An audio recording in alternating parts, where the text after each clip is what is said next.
like what you think literally are the priorities for Plantation specifically. Like, I mean, we can talk general politics, but like talk about like what is the, like for me, what I see is overdevelopment. I see there, it's out of control. That whole Midtown area, where are those people going to be driving and parking? Where are they going to go? So like talk about what the major Plantation issues are. Yes, the number one thing I get when I knock on doors, and for my goal was 10,000 doors. I'm not going to make it. I'll probably be around 8,000. I tried to get 100 doors a day, and I lost my way for a week or two. And so anyway, the number one easily is overdevelopment. People see all these apartments come up, and they're frustrated. And the word I used was demoralized. Is that people are demoralized by them. If you go back and look on the books, though, Midtown has been on the books since 1988. Midtown is the plan to put all the density between University and Pine Island, Cleary in 84. But the way it's come together and everything is, people are really questioning it. And they feel like some of these projects got snuck past them. So I link it to development and communication. Because look, my phrase is to put the brakes on development. But nobody in their right mind is going to say we're going to have no development, right? Correct. Right. So, but when I do have development, I will tell you to your face. I'll tell you, here's what we're thinking about doing, because you're going to find out anyway. You're going to be seeing the big building anyway. So let's get people to input, and we'll fight. There'll be fights.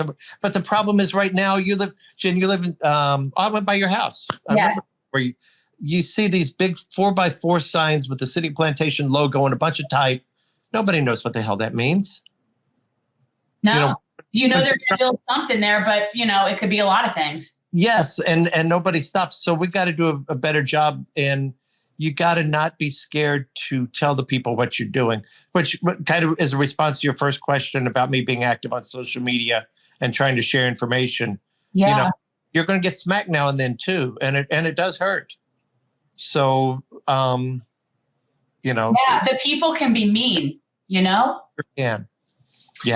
Which brings me back to the earlier point you said about why do people run and why people run.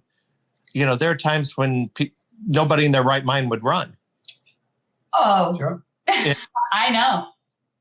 Those words are like halfway out of my mouth, and then I'm looking at Jen going like, I think she knows this one. Oh, it's brutal.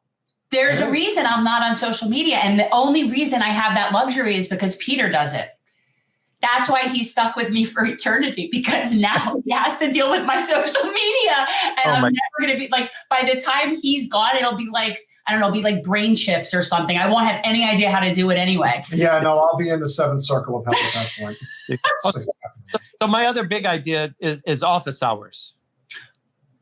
Very nice. Imagine that. So what you're saying is our current mayor does not make herself accessible to the public. Look, I like to talk about me and the good things I do, but yes, there was. We don't currently have office hours is my point. Like if that you're saying that it's a new thing, then I'm going to assume it hasn't existed. Correct. And you do by Zoom because of security anymore. At first I said, people can come down to the conference building. We'll meet face to face. Security wise, that's not really smart anymore. Yeah. And unfortunately, the mayor's Zoom office hours. Yeah, You're going to have Zoom office hours. Well, yeah. I mean, look, the same issue exists with our congresswoman. The same issue exists with a lot of other elected officials. You can't. They just don't want to be. Well, again, it's like either you're serving the public or you're not. But again, as you said, it depends on who's finding their way into the political arena. And again, as you said, it's hard enough, even if you are part of the machine, to run for politics and be a public figure and take all the scrutiny that comes with it. Try running for office when you're not a part of the machine and you're trying to change things for the better. There are people who benefit from the system being the way it is, and they don't want anything to change. So they're going to come at you with everything they got, and they'll be. You know what I just thought of right now, which makes me really sad, is I just thought of the fact that Debbie Wasserman Schultz couldn't even take time to meet with Mitchell Stolberg when he wanted to meet with her on behalf of like PDA, all his groups, like his, and to talk about a specific, and she couldn't even be bothered to meet with him. But I think that also speaks volumes about, like you said, even something as simple as, if I am your mayor, I'm going to meet whatever it's going to be. It could be like Friday afternoon. Like Friday afternoons at the mayor's office, you're able to come in. You can schedule an appointment for 15 minutes or whatever it is. File your grievances. Yeah, file your grievances. you have a light up. Go for it, Nick. And my thinking on this is I will chew on a cough drop or I will have a sucker in my mouth. So I won't talk. And the people who come to visit do the talking. Very interesting. That's cool. Basketball coach thing, okay? I coach young kids for a while, and the parents are always yelling, pass, shoot. And so before the game, you know what I would do? I would walk around with lollipops and give them to all the parents. Did that work? Yes. Wow. I can remember, let me tell you, as a former basketball player myself, I can still remember the not so in shape parent sitting on the bench and constantly trying to tell the coach how to coach and the players how to play. That was always a treat to observe that. But it's kind of like people in politics thinking they can tell you how to run the city. And guys go, why aren't you at practice? Come to practice if you want to teach. Well, the thing about sports that a lot of people don't realize, especially even a sport like basketball, is that the game, that's the easy part.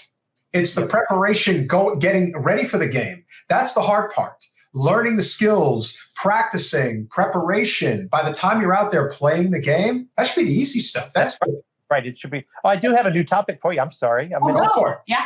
Body cams. Plantation doesn't have them. There's Biden money out there, and it seems as though they are being discussed and in the pipeline. You mean I'm assuming you mean for plantation police. For plantation police. Yeah, the question popped up during a recent discussion. Of course, I gave the most nuanced answer in my opinion. But to me, I think it has to be a team thing. I have to say, Chief, what do you think? I have to go to the police and say, guys, this looks like this is going to happen. But I tell people often, I took the Citizens Police Academy course because I'm going to manage these guys and gals. I should know what they're doing. And what impressed me most out of the whole thing is you spend 40-hour weeks taking trainings for something that happens like that. And so now you're going to have something that happens like that, and you got to push your button that says record. But those are my thoughts from a pragmatic governmental point of view. I'm sure you guys have other thoughts on this. Well, 3 weeks from the election is tomorrow. Hi, Robin. You just that's Mrs. Nick. I just photobombed everybody. She photobombed it. Yes, she did coming downstairs there. It's all good. I'm sorry. Early voting starts. She had in the bunch, but yeah. How are you feeling at this point? I mean, obviously we're going to get out there for you again before this is all said and done. And we're hopefully going to have some. Once you get close to the election, it's easier to get people to drag something. We'll work polls for you. I appreciate it. And you guys are extroverts, which helps. It's funny. What's funny, I'm an antisocial extrovert. I've self-classified, but you're right, I am. Okay, that's all right. I'm an emotional support human. So it's almost like, all right, I'll talk to all of you guys, but the second you start inviting me to dinner, that's where I draw the line. Thanks for watching.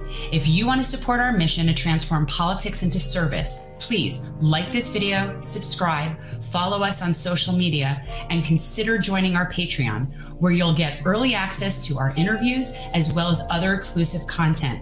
Links are in the description. Peace out.